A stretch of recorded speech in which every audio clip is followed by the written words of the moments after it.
Halo, assalamualaikum warahmatullahi wabarakatuh. Perkenalkan, nama saya Delia Puspitarani. Di sini saya akan menjelaskan tentang teknik-teknik human relation. Nah, sebelum kita masuk ke teknik-teknik human relation, sebaiknya kita cari tahu dulu yuk, apa sih human relation itu? Nah, jadi kalau kita lihat dari katanya ya teman-teman, dari dua katanya tersebut, human dan relation, kita bisa tahu artinya bahwa human itu manusia, relation itu hubungan. Jadi kalau diartiin, human relation itu hubungan antar manusia. Nah, human relation ini merupakan sebuah komunikasi persuasif yang dilakukan oleh seseorang kepada orang lain secara tatap muka dalam segala situasi dan dalam semua bidang kehidupan, sehingga menimbulkan kebahagiaan dan kepuasan hati pada kedua belah pihak. Nah, suksesnya seseorang dalam melaksanakan human relation itu karena ia bisa berkomunikasi secara etis, ramah, sopan, menghargai dan menghormati orang lain. Nah, kalau ia bisa melakukannya secara seperti tadi itu, berarti itu bisa dikatakan dia sukses dalam melaksanakan human relation. Nah, kemudian human relation ini bisa dilakukan di mana aja, teman-teman. Di rumah, di pasar, atau di tempat-tempat yang ramai gitu ya, pasar, kampus, toko, di dalam bis juga bisa, kereta api, dan masih banyak lagi. Nah, langsung aja nih kita masuk ke teknik-teknik human relation. Teknik itu kan cara ya, jadi kita akan mempelajari cara yang tepat bagaimana menjalani hubungan antar manusia. Oke, nah teknik-tekniknya sendiri di sini ada 4, yaitu tindakan sosial, kontak sosial, komunikasi sosial, dan teori hubungan antar manusia. Oke, yang pertama itu tindakan sosial. Nah, menurut Max Weber, tindakan sosial itu adalah tindakan seorang individu yang dapat mempengaruhi individu lain dalam sebuah masyarakat. Nah, tindakan sosial ini juga dibagi menjadi 4. Yang pertama yaitu tindakan rasional instrumental. Nah, tindakan ini nih tindakan yang memperhitungkan kesesuaian antara cara dan tujuan atau antara efisiensi dan efektivitas. Kemudian yang kedua ada tindakan rasional berprestasi nilai. Nah, maksudnya itu tindakan ini yang berkaitan dengan nilai-nilai dasar dalam masyarakat.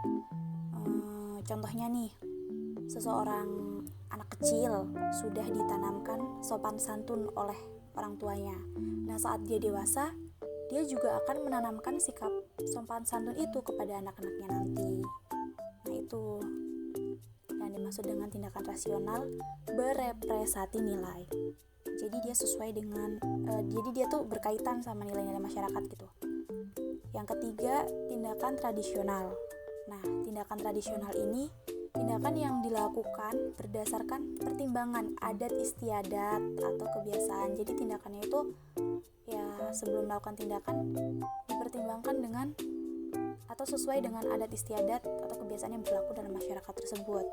Nah, contohnya tuh ya, misalkan ada orang yang meninggal nih, maka keluarganya kan akan mengadakan acara yasinan atau yasinan selama 1-7 hari, dan kemudian 40 hari, 100 hari itu untuk mendoakan orang tersebut. Itu kan dilakukan karena adat istiadat atau kebiasaan di masyarakat tersebut.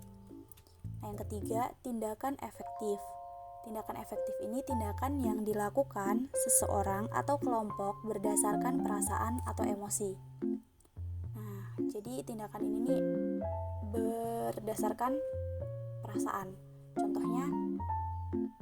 Contohnya kita kan pasti pernah mengidolakan seseorang gitu ya. Ketika kita fans yang bertemu dengan idolanya, maka kita akan mengekspresikannya dengan kebahagiaan.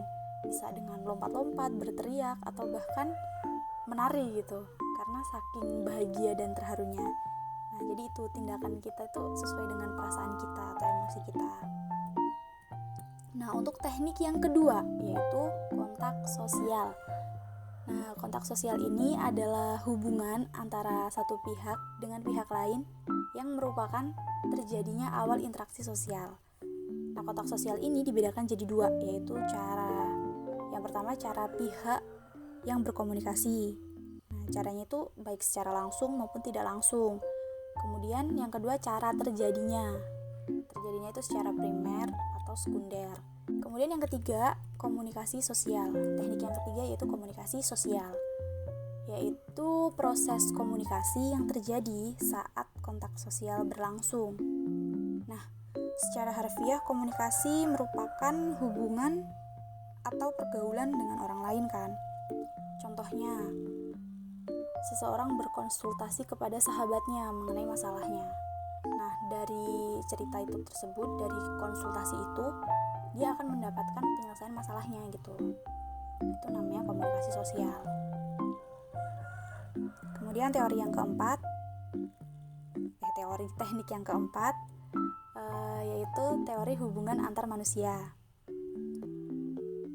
Manusia kan makhluk sosial ya, jadi artinya manusia hanya akan menjadi apa dan siapa bergantung ia bergaul dengan siapa. Jadi manusia itu nggak bisa hidup sendirian, karena jika hanya sendirian ya tidak akan menjadi manusia. Karena dalam pergaulan hidup manusia menduduki fungsi yang bermacam-macam gitu. Misalkan di satu sisi dia menjadi anak buah, tapi di sisi lain dia bisa menjadi pimpinan. Nah, di satu sisi dia menjadi orang tua nih, tapi di sisi lain dia juga menjadi seorang anak. Nah, bisa juga contoh lain, di satu sisi dia kakak, tapi di sisi lain dia juga adik gitu. Nah, dalam teori hubungan antar manusia ini terdapat 3 teori yang dapat membantu menerangkan model dan kualitas hubungan antar manusia. Yaitu yang pertama teori transaksi atau model pertukaran sosial. Maksudnya tuh human relation berlangsung mengikuti kaidah transaksional, yaitu apakah masing-masing merasa memperoleh keuntungan dalam transaksinya atau malah merugi. Kemudian yang kedua teori peran. Teori peran ini merupakan teori yang berdasarkan pergaulan sosial yang sudah ada gitu. Nah, pergaulan sosial itu kan udah ada skenarionya yang disusun oleh masyarakat yang mengatur apa dan bagaimana peran setiap orang dalam pergaulannya. Jika seseorang mematuhi aturan atau skenario tersebut, maka hidupnya akan harmonis. Tetapi jika dia menyalahi skenario tersebut, maka ia akan dicemooh oleh penonton dan ditegur oleh sutradara. Dan dalam hal ini, masyarakatlah yang sebagai penonton dan sekaligus sutradara kehidupannya gitu.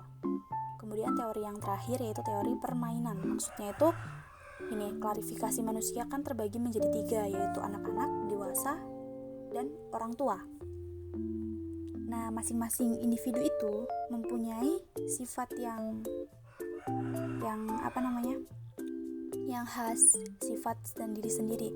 Misalkan anak-anak itu manja, gak ngerti tanggung jawab, sedangkan orang dewasa itu lebih lugas dan sadar akan tanggung jawabnya gitu.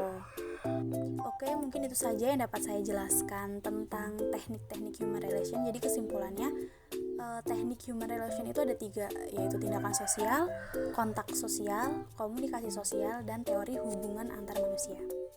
Baik, saya akhiri. Wassalamualaikum warahmatullahi wabarakatuh.